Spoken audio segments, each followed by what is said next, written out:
SM Store, amanah dalam muamalah. Bismillahirrahmanirrahim. Assalamualaikum warahmatullahi wabarakatuh. Innal hamdalillah nahmaduhu wa nasta'inuhu wa nastaghfiruh wa na'udzu billahi min syururi anfusina wa min sayyiati a'malina. May yahdihillahu fala mudhillalah wa may yudlil fala hadiyalah. Asyhadu an la ilaha illallah wahdahu la syarikalah wa asyhadu anna Muhammadan abduhu wa rasuluhu la nabiyya ba'dah. Ya ayyuhalladzina amanu taqullaha haqqa tuqatih wa la tamutunna illa wa antum muslimun. Ya ayyuhan nasu taqu rabbakumul ladzi khalaqakum min nafsin wahidah wa khalaqa minha zawjaha wa bassa minhuma rijalan katsiran wa nisaa'a wattaqullaha alladzi tasaaluna bihi wal arham innallaha kana 'alaikum raqiba. Ya ayyuhalladzina amanu taqullaha wa qulu qawlan sadida yuslih lakum a'malakum wa yaghfir lakum dhunubakum wa may yuti'illaha wa rasulahu faqad faza fawzan 'azima. Amma ba'd, fa inna asdaqal hadithi kitabullah wa khairal hadi Muhammadin sallallahu alaihi wasallam wa syarrul umuri muhdatsatuha wa kullu muhdatsatin bid'ah wa kullu bid'atin dhalalah wa kullu dhalalatin finnar. Ma'asyiral muslimin, kaum muslimin, kaum muslimat rahimani wa rahimakumullah. Pertama-tama, pada kesempatan hari ini marilah kita bersyukur kepada Allah Subhanahu wa taala atas limpahan nikmat dan rahmat yang Allah Subhanahu wa taala curahkan kepada kita sekalian, sehingga kita bisa melaksanakan ibadah salat maghrib secara berjamaah, dan kemudian kita lanjutkan untuk mempelajari salah satu dari apa-apa yang Allah Subhanahu wa taala syariatkan, yaitu mempelajari ilmu agama. Dan ma'asyiral muslimin rahimani wa rahimakumullah, insyaallah pada kesempatan malam hari ini kita akan mengkaji sebuah kitab yang kurang lebih ada sekitar 30 halaman, di mana kitab tersebut ditulis oleh ulama terkemuka di kota Madinah, yaitu Syekh Abdul Razak bin Abdul Muhsin Al-Abbad Al-Badr hafizahumullahu ta'ala. Dan seperti yang kita ketahui bersama bahwasannya judul dari kitab yang akan kita bahas pada malam hari ini adalah kitab Sifatu Ibadir Rahman, yaitu sifat-sifat dari hamba-hamba Allah Subhanahu wa taala Ar-Rahman. Ar-Rahman di situ maksudnya adalah nama dari nama-nama Allah Subhanahu wa taala. Dan kitab tersebut insyaallah akan kita baca bersama, akan kita pelajari bersama dalam 2 hari. Insyaallah pada pekan ini, Jumat pekan ini, dan pada Jumat pekan berikutnya. Dan semoga Allah Subhanahu wa taala memudahkan kita semuanya untuk bisa menyelesaikan kitab ini, dan terutama yang lebih penting adalah kita bisa mengamalkan apa-apa yang sudah kita pelajari. Ma'asyiral muslimin rahimani wa rahimakumullah. Sedikit kita bacakan mengenai atau muqaddimah, pendahuluan yang ditulis oleh Syekh Abdul Razak Al-Abbad Al-Badr hafizahullah ta'ala, di mana beliau di muqaddimah menegaskan setelah beliau mengatakan alhamdulillah wassalatu wassalamu ala rasulillah wa ala alihi wa sahbihi wa mawalah, amma ba'd. Kemudian beliau menegaskan sesungguhnya kedudukan penghambaan kepada Allah Subhanahu wa taala adalah kedudukan yang sangat tinggi.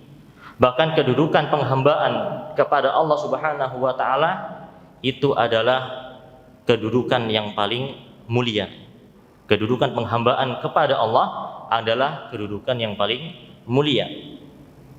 Oleh karena itu Allah Subhanahu wa taala memuji para nabinya, Allah Subhanahu wa taala memuji para walinya. Kenapa? Karena mereka, para nabi, para wali Allah Subhanahu wa taala, mereka adalah orang-orang yang benar-benar merealisasikan penghambaan diri kepada Allah Subhanahu wa taala. Dan Allah Subhanahu wa taala telah menyebutkan bagi orang-orang yang memiliki kedudukan yang mulia ini, orang-orang yang menghambakan dirinya kepada Allah, mereka memiliki sifat-sifat yang sangat banyak. Orang-orang yang mereka memiliki penghambaan kepada Allah Subhanahu wa taala, mereka memiliki sifat-sifat yang sangat banyak. Dan mereka pun memiliki ciri-ciri yang sangat diberkahi yang telah diterangkan di dalam ayat-ayat Al-Qur'an ataupun hadis-hadis Nabi Muhammad SAW tentang keutamaan mereka.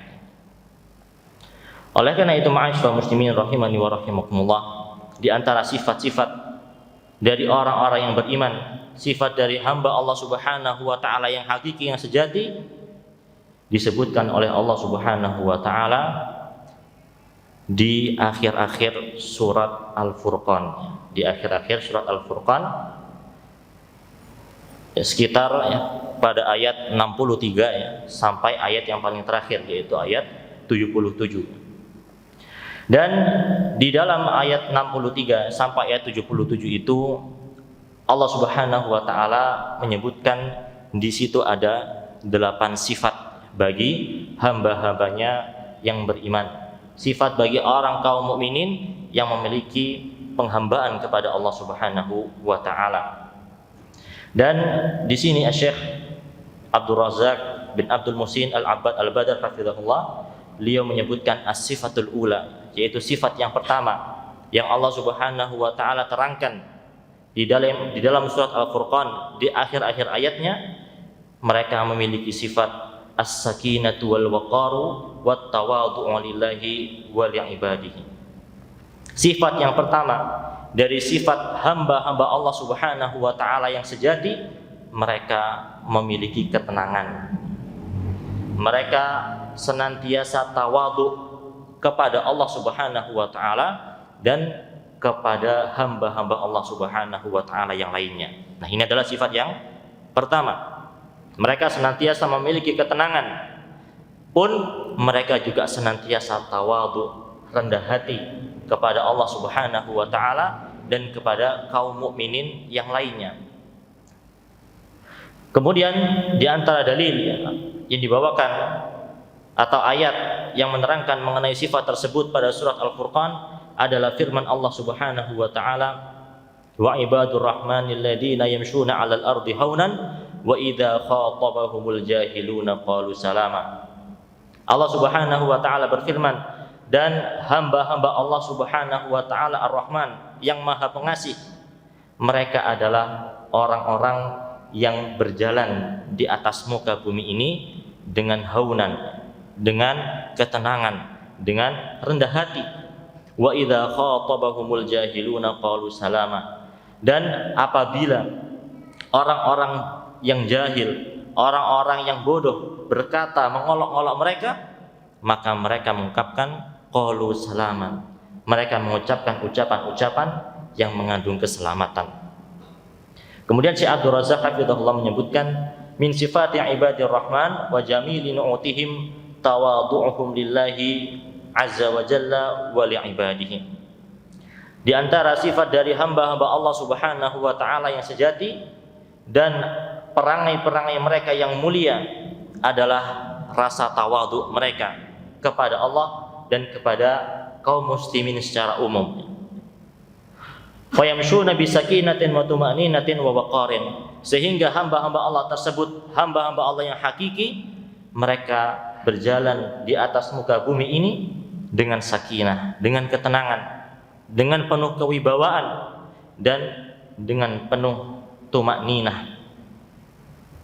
Oleh karena itu, ma'asyiral muslimin rahimani wa rahimakumullah, maka sifat dari seorang mukmin yang sejati, sifat dari hamba Allah Subhanahu wa taala yang hakiki, mereka memiliki sifat tawadhu.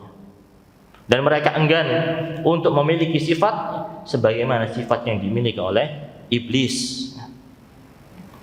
di mana sifat tersebut adalah sifat kesombongan.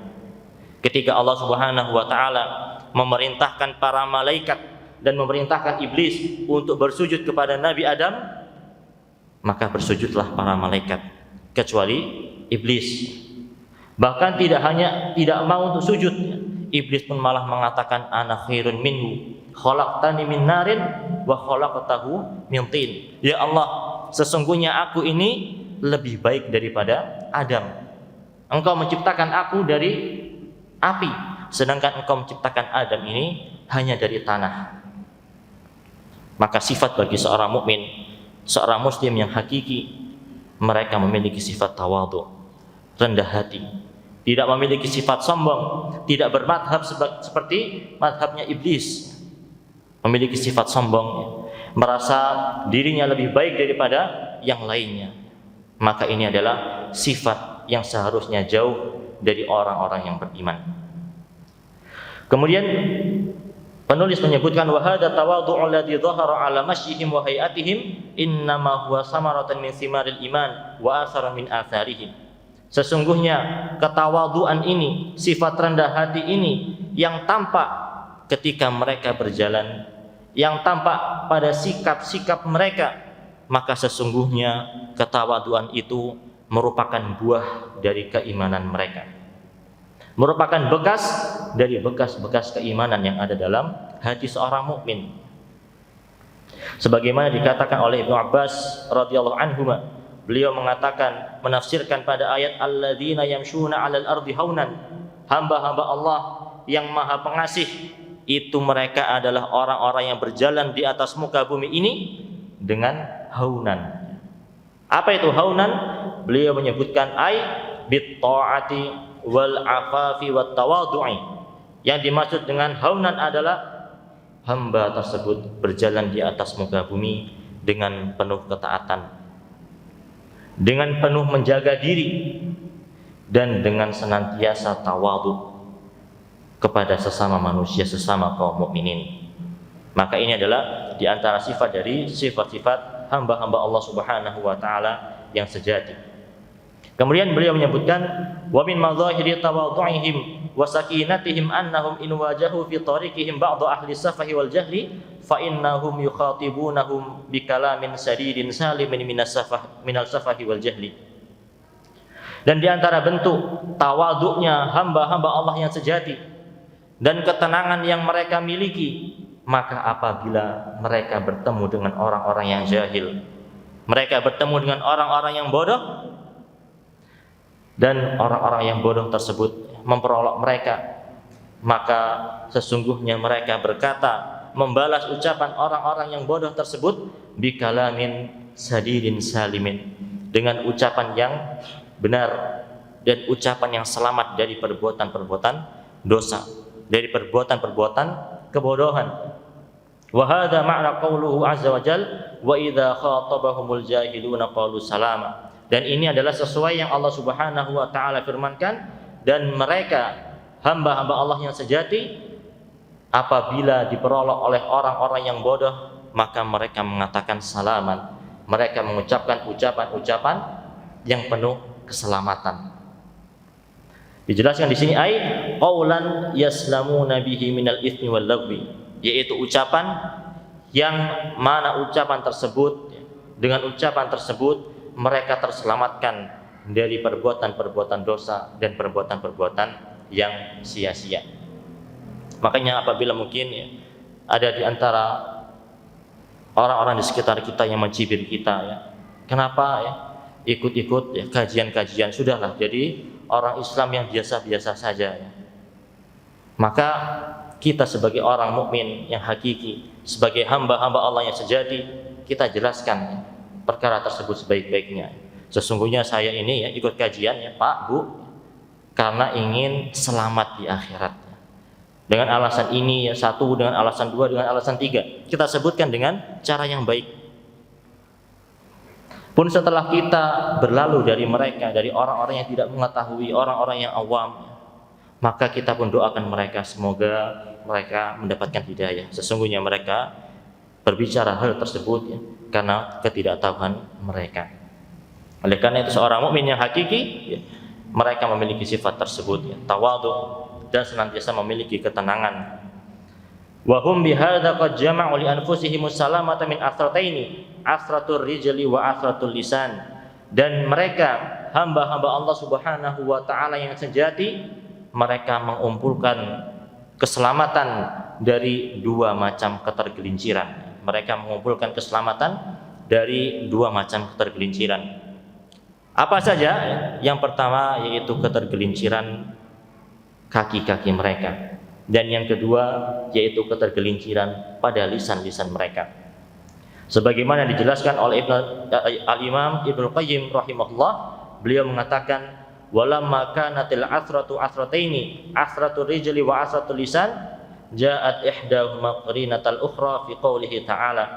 Dan ketika ketergelinciran itu memiliki dua macam, yaitu ketergelinciran dari kaki dan ketergelinciran yang ada pada lisan seorang hamba, maka Allah Subhanahu wa taala menggandengkan dua cara untuk menempuh keselamatan dari dua macam ketergelinciran tersebut pada firman-Nya yang tadi kita baca, yaitu wa ibadur rahmanil ladzina yamshuna 'alal ardi haunan wa idza khatabahumul jahiluna qalu salama. Dan hamba-hamba Allah Ar-Rahman, mereka adalah orang-orang yang berjalan di atas muka bumi ini dengan ketenangan, dengan tawadhu. Nah, dengan itu maka seorang terselamatkan dari ketergelinciran pada kaki-kaki mereka.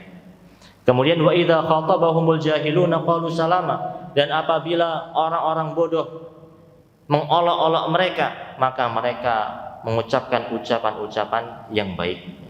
Dan ini adalah cara untuk memperoleh keselamatan dari ketergelinciran lisan, dari ketergelinciran lidah.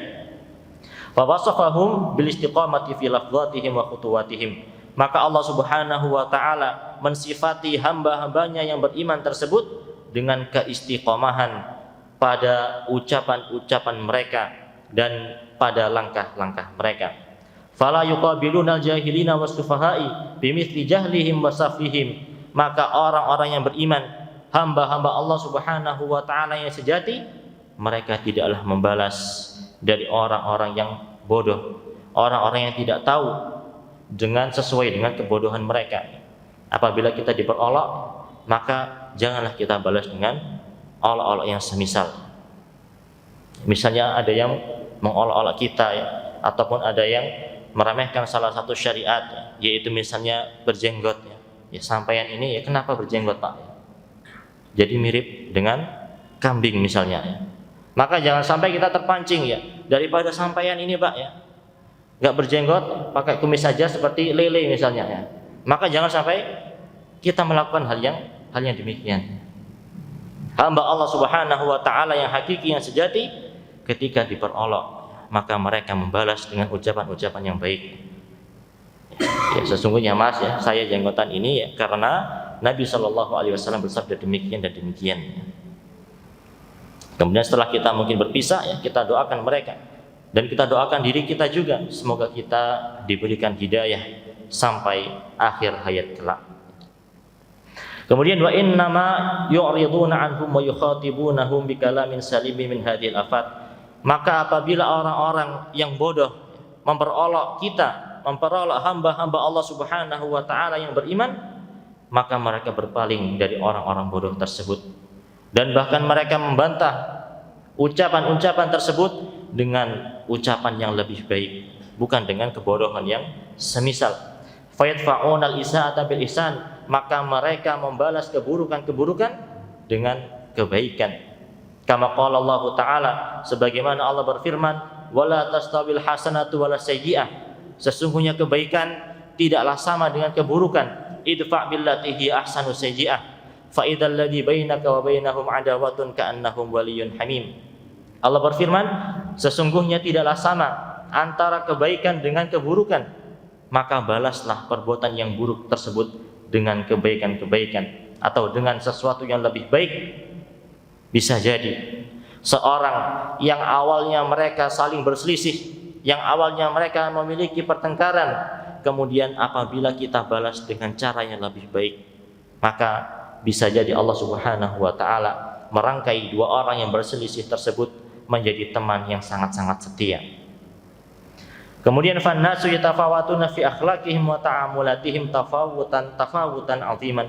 Maka manusia, dijelaskan oleh Syekh Abdul Razak bin Abdul Muhsin Al-Abbad Al-Badr hafizahullah, maka manusia mereka pun bertingkat-tingkat dalam akhlak-akhlak mereka, dalam muamalah interaksi mereka. Ada manusia yang Masya Allah ketika berinteraksi dengan manusia sangat-sangat baik, sering memberi, sering mengucapkan doa-doa yang baik. Dan ada pula di antara manusia ini yang mereka pun memiliki akhlak-akhlak yang buruk. Wal wajibu 'alal muslimi bi husni diyanatihi wa jamili akhlaqihi an yattasifa bima dzakarahu Allah Subhanahu wa ta'ala an ibadir rahmani fil ayati sabiqah. Maka yang menjadi kewajiban bagi seorang mukmin, seorang muslim sebagai hamba Allah Subhanahu wa ta'ala yang sejati, maka mereka pun berusaha untuk berhias sebagaimana sifat yang Allah Subhanahu wa ta'ala sebutkan tadi, yaitu memiliki sifat tawadhu, memiliki sifat sakinah, tumakninah, ketenangan yang ada dalam jiwanya. Fayuqabilul isa'ata bil ihsani wa yatawadhu ala ibadillahi azza wa jalla mahma kanat akhlaquhum. Maka mereka membalas keburukan-keburukan yang ada dengan kebaikan-kebaikan, dan mereka pun tawadhu, rendah hati kepada sesama hamba-hamba Allah Subhanahu wa ta'ala. Wa yanbaghi qabla dzalika an yasta'ina billahi Subhanahu wa ta'ala fi umurihi kulliha. Maka apabila kita ingin mendapatkan akhlak yang mulia itu, ingin memiliki akhlak yang disebutkan oleh Allah Subhanahu wa ta'ala dalam surat Al-Furqan ini, yaitu memiliki ketenangan, memiliki sifat tawadhu, maka yang perlu kita perhatikan adalah kaum muslimin, kita memohon pertolongan kepada Allah Subhanahu wa ta'ala. Sebagaimana Nabi Shallallahu Alaihi Wasallam pernah mengajarkan suatu doa kepada, atau Nabi Shallallahu Alaihi Wasallam mengajarkan sebuah doa di dalam doa iftitah. Beliau menyebutkan, ihdini li ahsanil akhlaqi la yahdi li ahsaniha illa ant. Ya Allah, berikanlah petunjuk kepadaku, yang mana tidak ada yang bisa memberikan petunjuk untuk memperoleh akhlak-akhlak yang baik tersebut kecuali Engkau. Wasrif anni sayyi'aha la yasrifu sayyi'aha illa ant. Dan ya Allah, palingkan dariku akhlak-akhlak yang buruk, dan tidak ada yang bisa memalingkan akhlak-akhlak yang buruk tersebut dariku kecuali Engkau ya Allah. Ya, ini adalah doa Nabi Shallallahu Alaihi Wasallam. Nabi sendiri, beliau sudah memiliki akhlak yang mulia, memiliki akhlak yang terpuji. Namun beliau masih berdoa kepada Allah, ya Allah, berikanlah kepadaku akhlak yang mulia, yang tidak ada yang bisa memberikan akhlak tersebut kecuali Engkau. Dan palingkan, jauhkan dariku akhlak-akhlak yang buruk, dan tidak ada yang bisa menjauhkan akhlak-akhlak yang buruk itu kecuali Engkau. Wa kana Nabi sallallahu alaihi wasallam yurshidu man kharaja min baitihi an yaqula Allahumma a'udzubika min an adilla udalla. Dan Nabi sallallahu alaihi wasallam telah mensyariatkan, memerintahkan kaum mukminin ketika mereka keluar dari rumah-rumahnya agar mereka mengucapkan doa, Allahumma a'udzubika an adilla au udalla au azilla au uzalla au azlima au udlama au ajhala au yujhala alai. Ya Allah, aku berlindung kepadamu dari ketersesatan dan disesatkan oleh orang lain. Aku berlindung kepadamu dari ketergelinciran dan digelincirkan oleh orang lain. Dan aku memohon perlindungan darimu dari perbuatan zalim ataupun dizalimi orang lain. Dan aku minta perlindungan kepadamu dari berbuat kebodohan atau dibodohi oleh orang lain. Inilah ma'asyiral muslimin, doa-doa yang diajarkan Nabi Shallallahu Alaihi Wasallam mengandung penjagaan kaum mukminin, kaum muslimin, agar mereka senantiasa memiliki sifat sakinah, agar mereka senantiasa memiliki sifat tawadhu kepada hamba-hamba Allah Subhanahu wa ta'ala yang lainnya. Ya, itu adalah sifat yang pertama, yaitu memiliki sifat ketenangan, memiliki sifat tawadhu, rendah hati kepada Allah dan kepada hamba-hambanya yang lain. Kemudian sifat yang kedua, ma'asyiral muslimin rahimani wa rahimakumullah, muhafadzatuhum 'ala sholati la siyama qiyamal lail. Maka di antara sifat yang dimiliki oleh hamba-hamba Allah yang sejati adalah mereka senantiasa menjaga sholat-sholat mereka, terutama adalah sholat malam. Sebagaimana yang Allah firmankan pada surat Al-Furqan, Allah berfirman, walladzina yabituna li rabbihim sujjadan wa qiyama.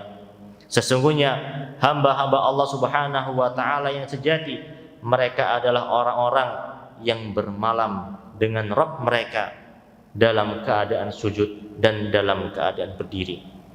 Ini adalah sifat dari hamba-hamba Allah yang sejati. Disebutkan oleh sang penulis di sini, wa min sifati ibadir rahmani zahirati muhafadzatuhum ala ada'i sholati allati hiya a'dhamul a'malil badaniyah. Dan di antara sifat ibadur rahman, sifat hamba Allah Subhanahu wa taala yang sejati, mereka senantiasa menjaga sholat-sholatnya. Mereka senantiasa menjaga sholat-sholatnya, yang mana sholat tersebut adalah amal badan yang paling agung. Walaupun itu sholat sunnah ataupun sholat wajib, maka itu sama-sama ibadah yang perlu dijaga, sama-sama ibadah yang sangat mulia. La siyama sholatul lail, terutama adalah sholat malam, sholat tahajud atau qiyamul lail. Fa innaha sunnatun muakkadatun an Rasulillah sallallahu alaihi wasallam. Maka sesungguhnya sholat malam adalah sholat yang sangat-sangat, sholat sunnah yang sangat-sangat ditekankan oleh Nabi sallallahu alaihi wasallam. Wa jaa fi fadlil muhafadzati 'alaiha ahaditsu adidatun, dan sungguh telah banyak hadis-hadis yang sangat banyak menerangkan tentang keutamaan untuk menjaga sholat malam. Walihada ja'at tansisu 'alaiha fil ayati sabiqati annaha min sifati ibadir rahman. Oleh karena itu, ma'asyiral muslimin, Allah menyebutkan dalam surat Al-Furqan tersebut, yaitu sholat malam, yang menunjukkan mengenai keutamaannya. Ketika Allah menyebutkan sesuatu ibadah yang hanya dilakukan oleh hamba-hambanya yang beriman, hamba-hamba Allah Subhanahu wa ta'ala yang sejati, maka berarti ibadah yang Allah sebutkan itu adalah ibadah yang mulia. Dan di antara dalil lain, ketika Nabi SAW bersabda, afdhalus sholati ba'dal fardhati sholatul lail. Salat yang paling utama setelah salat fardu, setelah salat wajib, setelah salat 5 waktu adalah salat malam. Nah, itu adalah salat yang paling utama. Salat yang paling utama setelah salat yang wajib adalah salat malam. Begitu pula Nabi SAW bersabda, alaikum biqiyamil lail fa innahu da'bus sholihin qablakum. Maka kaum muslimin, hendaknya kalian benar-benar berpegang teguh dengan salat malam, karena sesungguhnya salat malam adalah kebiasaan dari orang-orang soleh sebelum kalian. Wa hum qurbatun ila rabbikum wa huwa qurbatun ila rabbikum. Dan salat malam adalah cara untuk mendekatkan seorang hamba kepada Rabbnya. Wa maghfaratun lisayyi'at, dan salat malam adalah penghapus dari keburukan-keburukan. Wa manhatun lil ismi, dan salat malam dapat mencegah seseorang dari perbuatan-perbuatan dosa. Maka ma'asyiral muslimin rahimani wa rahimakumullah, hendaknya kita sebagai seorang mukmin, seorang muslim, senantiasa bersemangat untuk menjadi hamba-hamba Allah Subhanahu wa taala yang sejati. Hamba-hamba Allah Subhanahu wa taala yang sejati, Allah sebutkan memiliki sifat mereka senantiasa sujud, mereka senantiasa berdiri untuk melaksanakan salat malam, bermunajat kepada Allah Subhanahu wa taala. Maka hendaknya kita pun memiliki sifat tersebut atau berusaha sekuat tenaga untuk memiliki sifat tersebut. Kemudian disebutkan, wa amma waqtu qiyamil laili fa inna Nabiy sallallahu alaihi wasallam qad qama minal laili kullih. Adapun waktu untuk salat malam, maka Nabi sallallahu alaihi wasallam beliau melaksanakan salat malam di seluruh malamnya. Bagaimana maksudnya? Fa kana yusalli fi awalil lail wa fi awsatil lail wa fi akhiril lail.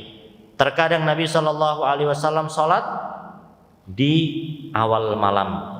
Setelah salat Isya, maka beliau melanjutkan dengan salat malam. Dan terkadang pun beliau melaksanakan sholat malam ini di pertengahan malam. Dan terkadang Nabi Shallallahu Alaihi Wasallam juga melaksanakan sholat malam di akhir-akhir malamnya, ketika waktu sahur. Tsumma istaqarra qiyamuhu fi akhir laili inda sahur. Kemudian hal tersebut senantiasa beliau lakukan, yaitu beliau senantiasa melaksanakan sholat malam di waktu-waktu sahurnya. Alladzi huwa afdalu waqtin li sholatil lail, di mana waktu sahur tersebut adalah waktu yang utama untuk seorang melaksanakan ibadah-ibadah. Kenapa? Fa innahu waqtu nuzuli rabbil alamin ila sama'id dunya. Karena waktu tersebut di sepertiga malam terakhir Allah Subhanahu wa taala turun ke langit dunia. Sebagaimana yang dijelaskan oleh Nabi sallallahu alaihi wasallam, yanzilu rabbuna tabaraka wa taala kulla lailatin ila sama'id dunya hina yabqa thuluthul lailil akhir. Allah Subhanahu wa taala turun pada setiap malam ke langit dunia ketika berada di sepertiga malam. Yaqul, Allah berfirman, man yad'uni fa astajibalah, barang siapa yang berdoa kepadaku maka akan aku kabulkan. Wa man yas'aluni fa'utiyah, barang siapa yang meminta kepadaku maka akan aku beri. Wa man yastaghfiruni fa'aghfirlah, dan barang siapa yang memohon ampunan kepadaku maka niscaya akan aku ampuni. Fayambaghi likulli 'abdin nasihin li nafsihi an yahrisa 'ala an yakuna lahu hadzur min sholatil lail. Maka sudah selayaknya bagi seorang hamba yang menginginkan kebaikan bagi dirinya untuk mereka bersemangat dalam melaksanakan sholat malam ini. Walau bi raka'atin qalilatin, walaupun hanya dengan rakaat-rakaat yang sedikit. Tidak sampai mungkin 11 rakaat tidak masalah. Mungkin hanya kalau kita untuk melatih awal-awal bisa mungkin dengan 2 rakaat sholat malam, kemudian kita tutup dengan witir 3 rakaat. Dan ketika kita melaksanakan itu paling kurang lebih hanya butuh waktu 10 menit.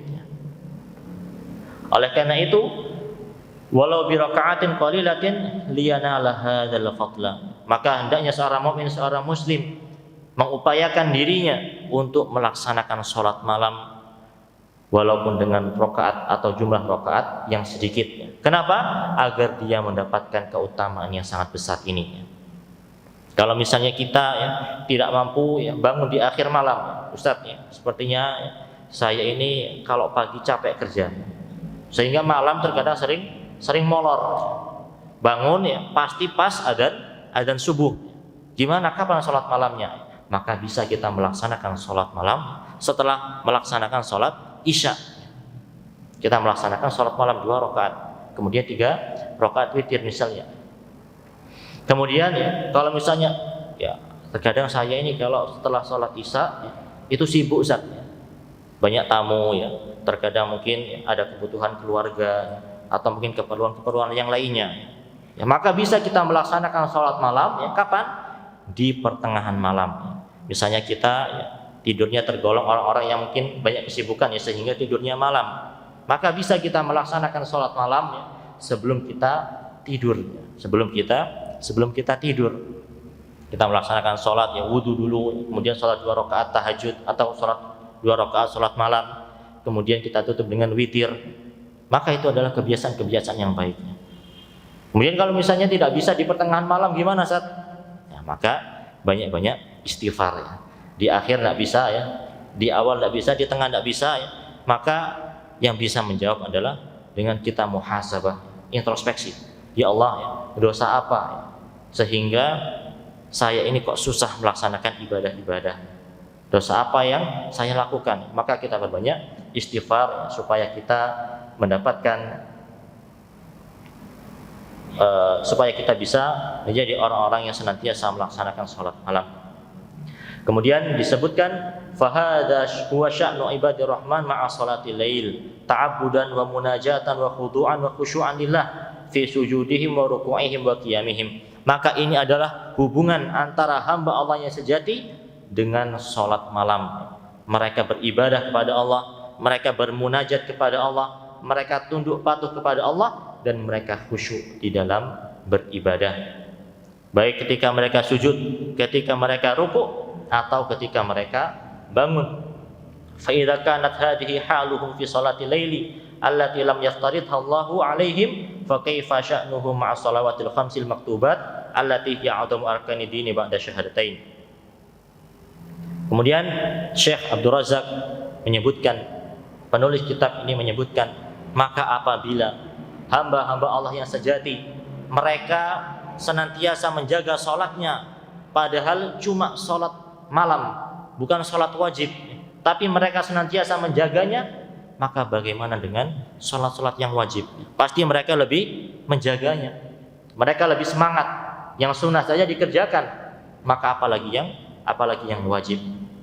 La syakka annahum 'alaiha asyaddu hirsan wa muhafadzatan. Maka tidak diragukan lagi mereka akan senantiasa memiliki semangat dan benar-benar menjaga sholat-sholat tersebut. Baik itu sholat yang sunnah, terkhusus adalah sholat-sholat yang wajib. Yaitu adalah sifat yang kedua dari sifat-sifat hamba Allah Subhanahu wa ta'ala yang sejati. Kemudian sifat yang ketiga, ma'asyiral muslimin rahimani wa rahimakumullah, adalah khaufuhum wa ishfaquhum min adzabin nar. Di antara sifat dari hamba-hamba Allah Subhanahu wa ta'ala yang sejati, mereka senantiasa takut. Mereka senantiasa takut dari azab Allah Subhanahu wa ta'ala. Sifat ini Allah sebutkan dalam surat Al-Furqan, walladzina yaquluna rabbana srif 'anna 'adzaba jahannam inna 'adzabaha kana gharama innaha sa'at mustaqarran wa muqama. Dan hamba-hamba Allah yang sejati, maka mereka adalah orang-orang yang mereka mengucapkan rabbana srif 'anna 'adzaba jahannam, ya Allah, jauhkanlah dariku azab neraka jahannam, inna 'adzabaha kana gharama. Sesungguhnya azab dari neraka jahanam tersebut sangatlah merupakan kebinasaan yang kekal. Innaha sa'at mustaqarran wa muqama. Dan sesungguhnya azab di neraka jahanam tersebut atau neraka jahanam tersebut adalah seburuk-buruk tempat kembali dan seburuk-buruk tempat menetap. Kemudian sang penulis mengatakan, fa ibadur rahmani ma'a ihsanihim bil amali wa ta'abbudi lillah qad khafu wa wajilu min adzabillahi wa sakhatih.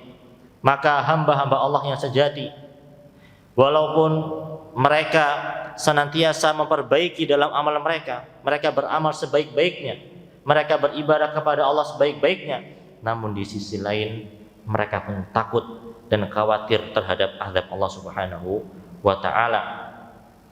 Wa hadhihi halul mu'minin al-kummal. Maka ini adalah keadaan dari orang-orang yang mukmin yang hakiki. Kama qala ta'ala, sebagaimana yang Allah firmankan, walladzina yu'tuna ma atau wa qulubuhum wajilatun annahum ila rabbihim raji'un. Dan orang-orang yang telah memberikan apa-apa yang mereka berikan, sedangkan hati mereka takut dan mereka menyadari bahwasanya mereka akan kembali kepada Allah Subhanahu wa ta'ala. Dijelaskan di sini, ai yuqaddimuna ma yuqaddimunahu min ibadatin wa ta'atin wa qulubuhum khaifatun an tarudda alaihim a'maluhum. Jadi maksud dalam ayat yang mulia ini adalah mereka orang-orang yang beramal soleh, melaksanakan ibadah-ibadah, melaksanakan ketaatan-ketaatan, namun di sisi lain mereka masih takut. Takut apa? Takut akan amal mereka tidak diterima oleh Allah Subhanahu wa ta'ala. Fayusibuhum ba'da dzalika 'adzabun minallah. Maka ketika amal mereka tidak diterima oleh Allah, pastilah yang mereka dapatkan adalah azab dari Allah Subhanahu wa ta'ala. Kemudian fahadihi sifatun 'azimatun min sifati ibadir rahman annahum yuhsinuna fi a'malihim wa fi waqti nafsi yushfiquna an la tuqbala minhum. Maka ini adalah sifat yang agung, sifat yang mulia, sifat dari hamba Allah yang sejati. Mereka beramal dengan sebaik-baiknya, namun di sisi lain bersama dengan itu mereka pun takut bahwasanya amal-amal mereka tidak diterima oleh Allah Subhanahu wa ta'ala. Sebagaimana dijelaskan oleh Nabi sallallahu alaihi wasallam dari sahabat Aisyah radhiyallahu anha, beliau mengatakan, sa'altu Rasulullah sallallahu alaihi wasallam an hadhil ayah. Aku bertanya kepada Rasulullah sallallahu alaihi wasallam tentang ayat ini dan orang-orang yang mereka memberikan apa-apa yang mereka berikan, tapi mereka ini takut. Wahai Rasulullah, Apakah mereka ini orang-orang yang minum khamar? Apakah mereka ini orang-orang yang mencuri? Apakah mereka ini orang-orang yang melaksanakan kemaksiatan-kemaksiatan? Nabi SAW mengatakan, enggak, bukan wahai Aisyah. Sesungguhnya mereka ini adalah orang-orang yang berpuasa, orang-orang yang bersedekah, orang-orang yang sholat, namun mereka takut amalan-amalan mereka tidak diterima oleh Allah Subhanahu wa Ta'ala. Nah, ini adalah sifat yang ketiga dan sudah datang waktu Isya. Nah, kemudian kita akhiri atau lanjut sedikit? Gimana? Nah, kita akhiri. Nah, semoga Allah Subhanahu wa Ta'ala senantiasa menjadikan kita memiliki sifat-sifat yang mulia tersebut. Yang pertama tadi adalah memiliki sifat tawadhu, rendah hati, memiliki sifat ketenangan. Kemudian yang kedua, senantiasa menjaga sholat-sholatnya, terutama adalah sholat malam. Dan yang ketiga yaitu memiliki rasa takut kepada Allah Subhanahu wa Ta'ala. Mungkin ini yang bisa kita sampaikan. Semoga Allah Subhanahu wa Ta'ala memudahkan kita untuk memiliki sifat-sifat tersebut. Dan kita tutup dengan doa kafaratul majlis. Subhanakallahumma bihamdik, asyhadu alla ilaha illa anta, astaghfiruka wa atubu ilaik. Assalamualaikum warahmatullahi wabarakatuh. Jazakumullahu khairan.